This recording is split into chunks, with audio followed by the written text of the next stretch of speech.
Iran ಮೇಲೆ Israel America ಜಂಟಿ ದಾಳಿ. ಇರಾನ್ನಲ್ಲಿ ಸಂಕಷ್ಟಕ್ಕೆ ಸಿಲುಕಿದ ಗುಬ್ಬಿಯ ಮನೋಜ್ ನಮ್ಮ ಕರ್ನಾಟಕದವರು ಸಂಕಷ್ಟಕ್ಕೆ ಸಿಲುಕಿದ್ದಾರೆ ಅನ್ನೋದು ಗೊತ್ತಾಗ್ತಾ ಇದೆ.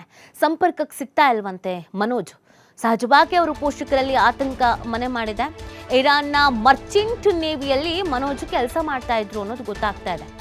8 ತಿಂಗಳ ಹಿಂದೆ ಅಷ್ಟೇ ಇರಾನಿಗೆ ಹೋಗಿದ್ರಂತೆ ಮನೋಜ್ ಅವರು ಕೆಲಸಕ್ಕೆ ಅಂತ. ಈಗ 8 ಮಂತ್ಸ್ ಬ್ಯಾಕ್ ಅಷ್ಟೇ ಇರಾನಿಗೆ ಕೆಲಸಕ್ಕೆ ಅಂತ ಮನೋಜ್ ಹೋಗಿದ್ರಂತೆ. ಕಿಶ್ಪೋರ್ಟ್ ಬಂದರ್ನಲ್ಲಿ ಕೆಲಸ ಮಾಡ್ತಾ ಇದ್ರು ಮನೋಜ್ ಅನ್ನೋದು ಗೊತ್ತಾಗ್ತಾ ಇದೆ. ಶುಕ್ರವಾರ ರಾತ್ರಿಯಿಂದ ಅವ್ರನ್ನ ಕಾಂಟ್ಯಾಕ್ಟ್ ಮಾಡೋಕ್ಕಾಗ್ತಾ ಇಲ್ಲ.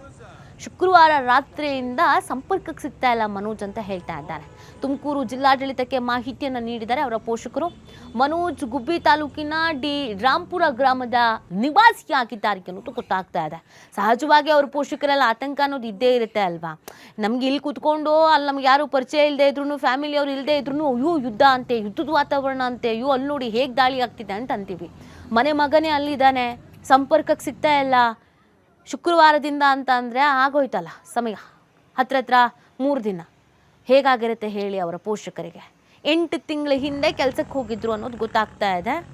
ಲಾಸ್ಟ್ ಯಾವಾಗ ಕಾಲ್ ಮಾಡಿದ್ರು, ಏನು ಮಾತಾಡಿದ್ರು, ಇದೆಲ್ಲವೂ ಗೊತ್ತಾಗಬೇಕಾಗತ್ತೆ. ಈಗಾಗಲೇ ನಮ್ಮ ಸರ್ಕಾರದ ಕಡೆಯಿಂದ, ಕರ್ನಾಟಕ ಸರ್ಕಾರದ ಕಡೆಯಿಂದ ಮತ್ತು ಕೇಂದ್ರ ಸರ್ಕಾರದ ಕಡೆಯಿಂದಲೂ ಕೂಡ ಯಾರ್ಯಾರು ಈ ರೀತಿಯಾಗಿ ಸಿಲುಕಿಕೊಂಡಿದ್ದಾರೋ ಅವರನ್ನು ಕರೆದುಕೊಂಡು ಬರುವ ನಿಟ್ಟಿನಲ್ಲಿ, ಕಾಂಟ್ಯಾಕ್ಟ್ ಮಾಡುವಂಥ ನಿಟ್ಟಿನಲ್ಲಿ ಪ್ರಯತ್ನಗಳಾಗ್ತಾ ಇದೆ. ಈಗೆಲ್ಲ ಹೆಲ್ಪ್ಲೈನ್ ಸೆಂಟರ್ ನಂಬರೆಲ್ಲ ಕೊಟ್ಟಿದ್ದಾರೆ. ಯಾರೇ ನಿಮ್ಮವರು ಟ್ರಿಪ್ಪಿಗೆ ಹೋಗಿದ್ರು ಅಥವಾ ಅಲ್ಲೇ ಸ್ಟೇ ಆಗಿ ಸಂಪರ್ಕಕ್ಕೆ ಸಿಗದೆ ಇದ್ರೂ ಅವರುಗಳ ಬಗ್ಗೆ ನೀವು ಮಾಹಿತಿಯನ್ನು ನೀಡೋದಕ್ಕೆ ಮತ್ತು ಪಡ್ಕೊಳ್ಳೋದಕ್ಕೆ ನಮ್ಮನ್ನು ಕಾಂಟ್ಯಾಕ್ಟ್ ಮಾಡಿ ಅಂತ ಈಗ ಜಿಲ್ಲಾಡಳಿತದ ಗಮನಕ್ಕೆ ತಂದಿದ್ದಾರಂತೆ. ಕಂಪ್ಲೀಟ್ಲಿ ಅದು ಜಿಲ್ಲಾಡಳಿತದ ಜವಾಬ್ದಾರಿ ಆಗಿರತ್ತೆ. ಜಿಲ್ಲಾಡಳಿತದವರು ಇಲ್ಲಿ ಮುಖ್ಯ ಕಾರ್ಯದರ್ಶಿಗಳಿಗೆ ಇವರಿಗೆಲ್ಲ ಮಾಹಿತಿಯನ್ನು ನೀಡ್ತಾರೆ ಸರ್ಕಾರದವರಿಗೆ. ಸೊ ಏನಾಗುತ್ತೆ, ಅಪ್ಡೇಟ್ ಏನಾದರೂ ಸಿಕ್ಕಿದೆಯಾ, ಏನು ಗೆತ್ತಾ, ಇದ್ರ ಬಗ್ಗೆ ಡೀಟೇಲ್ಸ್ ಸಿಗಬೇಕಾಗತ್ತೆ. ಗುಬ್ಬಿಯವರು ಇವರು ಅನ್ನೋದು ಗೊತ್ತಾಗ್ತಾ ಇದೆ. ನೋಡಿ, ದುಬೈನಲ್ಲೂ ಸುಮಾರು ಜನ ಸಿಲುಕಿಕೊಂಡಿದ್ದಾರೆ. ಬೇರೆ ಬೇರೆ ಕಡೆಯಲ್ಲಿ ಕತಾರಲ್ಲೂ ಕೂಡ ತುಂಬ ಜನ ಸಿಲುಕಿಕೊಂಡಿದ್ದಾರೆ. ಕರ್ನಾಟಕದವರು ಅನೇಕರು, ಕೆಲವರು ಟ್ರಿಪ್ಪಿಗೆ ಅಂತ ಹೋದವರು, ಒಂದು 15, 30, 40 ಜನ ಎಲ್ಲ ಒಟ್ಟಿಗೆ ಗುಂಪಾಗಿ ಟ್ರಿಪ್ಪಿಗೆ ಅಂತ ಹೋದವರು ಇದ್ದಾರೆ. ಮತ್ತು ಸುಮಾರು ವರ್ಷಗಳಿಂದ ಅಲ್ಲೇ ವಾಸ ಇರೋರು ಇದ್ದಾರೆ. ಕೆಲವರೆಲ್ಲ ವೀಡಿಯೋ ಕಾಲ್ ಎಲ್ಲ ಮಾಡಿ, ವಿಡಿಯೋ ರೆಕಾರ್ಡ್ ಎಲ್ಲ ಮಾಡಿ, ಏನು ಹೆದರ್ಕೊಳ್ಳೋದು ಬೇಡ, ನಾವು ಆರಾಮಾಗಿದ್ದೀವಿ, ನೀವು ಆರಾಮಾಗಿರಿ, ನಮ್ಮ ಬಗ್ಗೆ ಏನು ಟೆನ್ಷನ್ ತಗೋಬೇಡಿ ಅಂತ ಅವ್ರವ್ರ ಫ್ಯಾಮಿಲಿಯವರಿಗೆ ಮಾಹಿತಿ ನೀಡಿದ್ದಾರೆ. ಅದೊಂದು ಭಯ ಅಲ್ಲ, ಸೇಫ್ಟಿ ಆಗಿದ್ದೀವಿ ಅಂತಂದರೆ ಓಕೆ ಅಂತ. ಬಟ್ ಕೆಲವರು ಸಂಪರ್ಕಕ್ಕೆ ಸಿಗ್ತಾ ಇಲ್ಲ, ಕಾಂಟ್ಯಾಕ್ಟಿಗೆ ಸಿಗ್ತಾನೇ ಇಲ್ಲ, ಅದು ಆತಂಕ. ಇಲ್ಲಿ ಇವರು ಪೋಷಕರಿಗೆ ಪಾಪ ಹಾಗೆ ಆಗಿದೆ. ಮನೋಜ್ ಅವರು ತಾಯಿ ತುಂಬ ಆತಂಕಕ್ಕೆ ಒಳಗಾಗಿದ್ದಾರೆ, ಲೀಲಾವತಿಯವರು ಅನ್ನೋದು ಗೊತ್ತಾಗ್ತಾ ಇದೆ. ಮಗ 2-3 ದಿನ ಆಯಿತು ಫೋನಲ್ಲಿ ಮಾತಾಡಿದೆ, ಟಿ ವಿಲಿ ನೋಡಿದ್ರೆ ಅಲ್ಲಿ ಬಾಂಬ್ ಹಾಕಿದ್ರು, ಇಲ್ಲಿ ಬಾಂಬ್ ಹಾಕಿದ್ರು ಅಂತ ಹೇಳ್ತಾ ಇದ್ದಾರೆ. ಹಿಂಗೆ ಏನು ಎತ್ತ ಅಂತ ಆತಂಕ ಅವ್ರಿಗೆ. ಪಾಪ 8 ತಿಂಗಳ ಹಿಂದೆ ಕೆಲಸಕ್ಕೆ ಹೋಗಿ ಸೇರಿಕೊಂಡಿದ್ರಂತೆ. ಸೊ ಯಾವಾಗ ಲಾಸ್ಟ್ ಕಾಲ್ ಮಾಡಿದ್ರು, ಆ ಟೈಮಲ್ಲಿ ಏನಾದರೂ ಹೇಳ್ಕೊಂಡಿದ್ರಾ, ಎಲ್ಲಿದ್ದೀವಿ, ಏನು ಎತ್ತ ಅಂತ. ಮತ್ತು ಈಗ ನಮ್ಮ ಸರ್ಕಾರದ ಕಡೆಯಿಂದ ಏನು ಆಗ್ತಾ ಇದ್ದ ವ್ಯವಸ್ಥೆ, ಇದೆಲ್ಲದ್ರ ಬಗ್ಗೆನೂ ಮಾಹಿತಿ ಸಿಗಬೇಕಾಗುತ್ತೆ.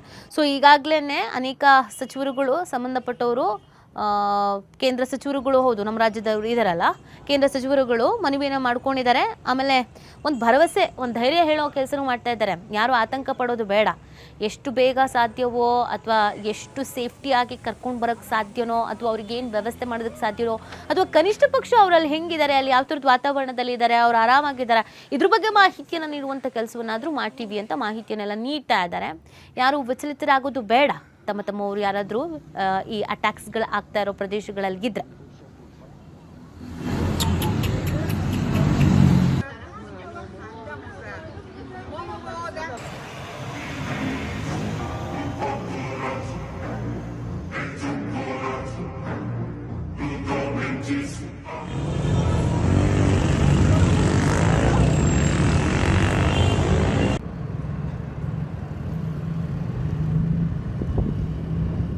ನೀಡ್ತಾರೆ ನಮ್ಮ ಪ್ರತಿನಿಧಿ ಸಂತೋಷ್ ಗುಬ್ಬಿಯವರೊಬ್ಬರು ಮನೋಜ್ ಕಾಂಟ್ಯಾಕ್ಟಿಗೆ ಸಿಕ್ಕಿಲ್ಲ ಅಂತ ಹೇಳಲಾಗ್ತಾ ಇದೆ. ಸದ್ಯ ಈ ಬಗ್ಗೆ ಮಾಹಿತಿ ಏನಿದೆ, ಅವರು ಪೋಷಕರಿಗೆ ಏನು ಹೇಳ್ತಾರೆ, ಯಾವಾಗ ಲಾಸ್ಟ್ ಕಾಂಟ್ಯಾಕ್ಟ್ ಮಾಡಿದ್ರು, ಆಗ ಏನು ಹೇಳಿದ್ರಂತೆ, ಸರ್ಕಾರದ ಕಡೆಯಿಂದ ಏನಾದರೂ ಮಾಹಿತಿ ಸಿಗುವಂಥದ್ದು, ಪಡೆಯುವಂಥದ್ದು ಆ ಥರದ್ದು ಆಗಿದೆಯಾ? ನಿತಿ, ಇರಾನ್ ಮತ್ತೆ ಇಸ್ರೇಲ್ ನಡುವೆ ಯುದ್ಧ ನಡೀತಿರುವ ಒಂದು ಹಿನ್ನೆಲೆಯಲ್ಲಿ ಈಗಾಗಲೇ ಕೂಡ ತುಮಕೂರು ತಾಲೂಕಿನ ಗುಬ್ಬಿ ಮೂಲದ ಮನೋಜ್ ಕೂಡ ಏನು ಇರಾನ್ ನಲ್ಲಿ ಸಂಕಷ್ಟಕ್ಕೆ ಸಿಲುಕಿರುವಂತ ಮಾಹಿತಿ ಕೂಡ ಲಭ್ಯವಾಗಿರ್ತಕ್ಕಂಥದ್ದು. ಈಗಾಗಲೇ ಏನು ಇರಾನ್ ನಲ್ಲಿ ಇರ್ತಕ್ಕಂಥ ಮನೋಜ್ನನ್ನ ಸಂಪರ್ಕ ಮಾಡುವ ಒಂದು ಕೆಲಸವನ್ನು ಕೂಡ ರಾಯಭಾರಿ ಅಧಿಕಾರಿಗಳು ಮಾಡಿರ್ತಾರೆ ಅನ್ನೋ ಒಂದು ಮಾಹಿತಿಗಳು ಕೂಡ ಸಿಗ್ತಾ ಇರ್ತಕ್ಕಂಥದ್ದು. ಏನು ಶುಕ್ರವಾರವರೆಗೂ ಕೂಡ ಪೋಷಕರ ಒಂದು ಸಂಪರ್ಕಕ್ಕೆ ಸಿಕ್ಕಿದಂತ ಮನೋಜ್ ಅಂತ ಹೇಳಿ ಖುದ್ದು ಅವ್ರ ತಾಯಿಯ ಕೂಡ TV5 ಜೊತೆ ಹಂಚ್ಕೊಂಡಿರ್ತಕ್ಕಂಥದ್ದು. ಏನು ಕೆಲಸದ ನಿಮಿತ್ತ ಕಳೆದ 8 ತಿಂಗಳ ಹಿಂದೆ ಅಷ್ಟೇ ಕೂಡ ಮನೋಜ್ ಇರಾನ್ಗೆ ಹೋಗಿದ್ದ. ಮುಂಬೈ ಮೂಲದ ಒಂದು ಏಜೆನ್ಸಿ ಕಂಪನಿ ಮುಖಾಂತರ ಆ ಇರಾನ್ನ ಅಮೋಜ್ಗಾ ಪ್ರಾಂತ್ಯದಲ್ಲಿರ್ತಕ್ಕಂಥ ಕಿಶ್ ಪೋರ್ಟ್ ನಲ್ಲಿ ಕೆಲಸವನ್ನು ಕೂಡ ಮಾಡ್ತಾ ಇದ್ದ ಅಂತ ಹೇಳ್ಬೋದು. ಏನು ಕಳೆದ 24 ಗಂಟೆಗಳ ಹಿಂದೆ ಅಷ್ಟೇ ಕೂಡ ತುಮಕೂರು ಜಿಲ್ಲಾಡಳಿತ ಹೆಲ್ಪ್ ಲೈನ್ ಅನ್ನ ತೆರೆದಿ ಯಾರಾದ್ರೂ ಕೂಡ ಈ ರೀತಿಯಾಗಿ ಹೊರದೇಶಕ್ಕೆ ಇರಾನ್ ಅಥವಾ ಇಸ್ರೇಲ್ ಹೋಗಿದ್ರೆ ಈ ಮಾಹಿತಿಯನ್ನ ಕೂಡ ಹಂಚ್ಕೋಬೇಕು ಅಂತ ಹೇಳಿ ಕಂಟ್ರೋಲ್ ರೂಮ್ ಅನ್ನು ಕೂಡ 24x7 ತೆರೆದ್ಬಿಟ್ಟಿತ್ತು. ಏನು ಸ್ಮಾರ್ಟ್ ಸಿಟಿಯ ಒಂದು ಕಂಟ್ರೋಲ್ ರೂಮ್ಗೆ ಇಂದು ಬೆಳಿಗ್ಗೆ ಸುಮಾರು 8 ಗಂಟೆಗೆ ಒಂದು ಮಾಹಿತಿ ಕೂಡ ಸಿಕ್ಕಿರ್ತಕ್ಕಂಥದ್ದು. ಅಂದ್ರೆ ಗುಬ್ಬಿ ತಾಲೂಕಿನ ಈ ರೀತಿಯಾಗಿ ಮನೋಜ್ ಕೂಡ 3 ದಿವಸದಿಂದ ಸಂಪರ್ಕಕ್ಕೆ ಸಿಕ್ಕಿಲ್ಲ ಅಂತ. ತದನಂತರ ಏನು ಕಂಟ್ರೋಲ್ ರೂಮ್ ಅಧಿಕಾರಿಗಳ ಒಂದು ಸಂಪರ್ಕದಿಂದ ರಾಯಭಾರಿ ಅಧಿಕಾರಿಗಳನ್ನ ಸಂಪರ್ಕಿಸುವ ಒಂದು ಕೆಲಸವನ್ನು ಕೂಡ ಮಾಡಿರ್ತಕ್ಕಂಥದ್ದು. ಈಗಾಗಲೇ ಕೂಡ ಆತ ಇಸ್ರೇಲ್ ನಲ್ಲಿ ಸೇಫ್ ಆಗಿದ್ದಾರೆ ಅನ್ನೋ ಒಂದು ಮಾಹಿತಿಯನ್ನು ಕೂಡ ಜಿಲ್ಲಾಡಳಿತ ಹಂಚ್ಕೊಂಡಿರ್ತಕ್ಕಂಥದ್ದು. ಪೋಷಕರನ್ನ ಮಾತನಾಡಿಸುವ ಒಂದು ಕೆಲಸ ಕೂಡ ತುಮಕೂರು ಜಿಲ್ಲಾಡಳಿತ ಮಾಡ್ತಾ ಇರ್ತಕ್ಕಂಥದ್ದು. ಆತನ್ನ ಸಾಧ್ಯವಾದಷ್ಟು ಬೇಗ ಭಾರತಕ್ಕೆ ಕರೆತರುವ ಒಂದು ಕೆಲಸವನ್ನು ಕೂಡ ಮಾಡ್ತೀವಿ ಅನ್ನೋ ಒಂದು ಭರವಸೆಯನ್ನು ಕೂಡ ಜಿಲ್ಲಾಡಳಿತ ಪೋಷಕರಿಗೆ ಕೊಟ್ಟಿರ್ತಕ್ಕಂಥದ್ದು. ಆದ್ರೆ ಪೋಷಕರಲ್ಲಿ ಒಂದು ಆತಂಕ ಕೂಡ ಕಾಡ್ತಿರ್ತಕ್ಕಂಥದ್ದು. ಕಳೆದ 3-4 ದಿವಸದಿಂದ ತಮ್ಮ ಮಗನ ಜೊತೆ ಮಾತನಾಡ್ಲಿಕ್ಕೆ ಆಗ್ತಿಲ್ವಲ್ಲ ಅನ್ನೋ ಒಂದು ಮಾಹಿತಿ ನೋವನ್ನು ಕೂಡ ಅವ್ರ ತಾಯಿ ಕೂಡ ಖುದ್ದು ಹೇಳ್ಕೊಂಡಿರ್ತಕ್ಕಂಥದ್ದು ನೀತಿ. ಓಕೆ ಸಂತೋಷ್, ಅಂದ್ರೆ ಲಾಸ್ಟ್ ಟೈಮ್ ಕಾಲ್ ಮಾಡಿದಾಗ ಏನಾದರೂ ಹೇಳ್ಕೊಂಡಿದ್ರಂತ, ಅಂದ್ರೆ ನಾನು ಯಾವ ಪ್ಲೇಸಲ್ಲಿ ಇದ್ದೀನಿ, ಯಾರ ಜೊತೆಗಿದ್ದೀನಿ, ಇಲ್ಲಿಂದ ಯಾರಾದರೂ ಅವ್ರ ಜೊತೆಗೆ ಹೋದವರು ಅವ್ರನ್ನ ಯಾರನ್ನಾದ್ರೂ ಕಾಂಟ್ಯಾಕ್ಟ್ ಮಾಡೋದು ಆ ಥರದ್ದು ಏನಾದರೂ ಆಗಿದೆಯಾ ಅಂತ? ನೀತಿ ಏನು ಮುಂಬೈ ಮೂಲದ ಏಜೆನ್ಸಿ ಕಂಪನಿ ಏನಿದೆ ಆ ಒಂದು ಏಜೆನ್ಸಿ ಕಂಪನಿಯನ್ನ ಸಂಪರ್ಕ ಮಾಡುವಂತ ಕೆಲಸವನ್ನು ಕೂಡ ಪೋಷಕರು ಕೂಡ ಮಾಡ್ತಾರೆ. ಯಾಕೆ ಅಂತಂದ್ರೆ ಈಗಾಗಲೇ ಕೂಡ ಯುದ್ಧ ಘೋಷಣೆ ಆಗಿ ಯುದ್ಧ ನಡೀತಿದ್ದಂತ ಸಂದರ್ಭದಲ್ಲಿ ಆ ಮಾಧ್ಯಮಗಳನ್ನ ಗಮನಿಸಿದಂತ ಸಂದರ್ಭದಲ್ಲಿ ಪೋಷಕರು ಒಂದಷ್ಟು ಆತಂಕಕ್ಕೊಳಗಾಗಿ ಸಂಪರ್ಕ ಮಾಡುವಂತ ಪ್ರಯತ್ನವನ್ನು ಕೂಡ ಮಾಡ್ತಾರೆ. ಆದ್ರೆ 2 ದಿವಸ ಕೂಡ ಅವ್ರಿಗೆ ಆ ಮುಂಬೈ ಏಜೆನ್ಸಿ ಅವರು ಕೂಡ ಸಂಪರ್ಕಕ್ಕೆ ಸಿಕ್ಕಿರಲ್ಲ. ಆದ್ರೆ ಇಂದು ಬೆಳಿಗ್ಗೆ ಅವ್ರ ಸಂಪರ್ಕ ಸಿಕ್ಕಿ ಅವರನ್ನ ಮಾತಾಡ್ಸಂತ ಸಂದರ್ಭದಲ್ಲಿ ಇವ್ರ ಜೊತೆ ಹೋಗಿದಂತ ಇನ್ನೂ 4 ಜನರು ಕೂಡ ಅಂದ್ರೆ ಬೆಂಗಳೂರು ಮೂಲದ 4 ಜನರನ್ನ ಮಾತಾಡ್ಸುವಂತ ಕೆಲಸವನ್ನ ಮಾಡಿದ್ದಾರೆ. ಅವ್ರ ಜೊತೆಯಲ್ಲಿ ಜಿಲ್ಲಾಡಳಿತ ಈಗಾಗಲೇ ಕೂಡ ಮನೋಜ್ ಜೊತೆಲಿ ಮಾತಾಡಿರ್ತಕ್ಕಂಥದ್ದು. ಮನೋಜನ್ನ ಸಂಪರ್ಕ ಮಾಡಿದ ನಂತರ ಆ ಪೋಷಕರಿಗೆ ಮಾಹಿತಿ ಹಂಚ್ಕೊಂಡು ಒಂದು ಕೆಲಸವನ್ನು ಕೂಡ ಮಾಡಿರ್ತಕ್ಕಂಥದ್ದು. ಇಂದು ಮನೋಜನನ್ನ ಪೋಷಕರ ಜೊತೆ ಮಾತನಾಡಿಸುವ ಒಂದು ಭರವಸೆಯನ್ನು ಕೂಡ ಈಗಾಗಲೇ ಜಿಲ್ಲಾಡಳಿತ ಕೊಟ್ಟಿರ್ತಕ್ಕಂಥದ್ದು. ಆದಷ್ಟು ಬೇಗನೆ ಕೂಡ ಏನು ಇಸ್ರೇಲ್ ಇಂದ ಕರೆತರುವ ಒಂದು ಕೆಲಸವನ್ನ ಮಾಡ್ತೀವಿ ಅನ್ನೋ ಒಂದು ಮಾಹಿತಿಯನ್ನು ಹಂಚ್ಕೊಂಡಿರ್ತಕ್ಕಂಥದ್ದು ನೀತಿ. ಫೈನ್, ಥ್ಯಾಂಕ್ ಯು ಸಂತೋಷ್ ತಮ್ಮೆಲ್ಲ ಡೀಟೇಲ್ಸ್ಗೆ.